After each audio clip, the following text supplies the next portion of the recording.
Essa região aqui é chamada giro frontal superior, ele se continua até a dobra da face superolateral com a face medial. O giro frontal médio, ele tem uma formação paralela ao frontal superior, delimitada aqui pelo sulco frontal inferior, pelo sulco frontal superior, e abaixo do sulco frontal inferior, o giro frontal inferior. Então, 3 giros paralelos: giro frontal superior, giro frontal médio e giro frontal inferior. O sulco lateral é formado por um ramo posterior, que vai em direção ao lobo parietal, e na sua porção anterior ele se bifurca num ramo anterior muito pequeno e num ramo ascendente. Esses 3 ramos delimitam 3 regiões importantes do giro frontal inferior que participam no hemisfério dominante, que na maioria das pessoas é o hemisfério esquerdo, das áreas de linguagem.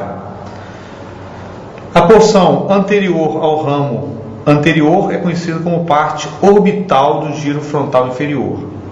Entre o ramo anterior e o ramo ascendente, nós temos uma parte triangular, ela recebe esse nome por ter um formato triangular, e a parte posterior ao ramo ascendente tem o formato de um opérculo, chamado de parte opercular. A parte triangular e opercular estão associadas diretamente aos mecanismos de linguagem no hemisfério lateralizado para a linguagem, que na maioria das pessoas é o hemisfério esquerdo. Por acaso, estamos trabalhando aqui com o hemisfério direito. Essas divisões nós observamos dos 2 lados, e no hemisfério dominante, essa área é responsável, então, pela expressão da linguagem, chamado centro cortical da palavra falada, ou da expressão da linguagem. Na porção mais anterior do lobo frontal, geralmente na parte anterior ao sulco frontal superior e ao sulco frontal inferior, essa região é chamada de área pré-frontal. Essa área é desenvolvida nos primatas superiores, principalmente no homem, é uma área ligada a todo o processo de raciocínio abstrato, inteligência, consciência, raciocínio lógico, áreas de previsão. Portanto, é uma área que se desenvolve bastante no ser humano, no primata superior, principalmente no ser humano.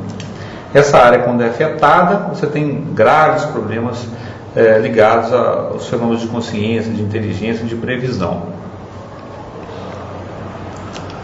O lobo temporal é a porção localizada abaixo do sulco lateral, ele é delimitado principalmente pelo ramo posterior do sulco lateral, toda essa região inferior, e ela é marcada por 3 giros paralelos: o giro temporal superior, o temporal médio e o temporal inferior. Quer dizer, é muito semelhante ao que a gente falou para o lobo frontal, a gente pode fazer a correspondência no lobo temporal: um giro temporal superior, um temporal médio e um temporal inferior. Quem faz a limitação? O temporal superior, o limite superior é o sulco lateral, o limite inferior é o sulco temporal superior. Paralelo ao sulco temporal superior, nós temos um sulco que geralmente é descontínuo, que é o temporal inferior, que é esse aqui, olha, ele está todo descontínuo.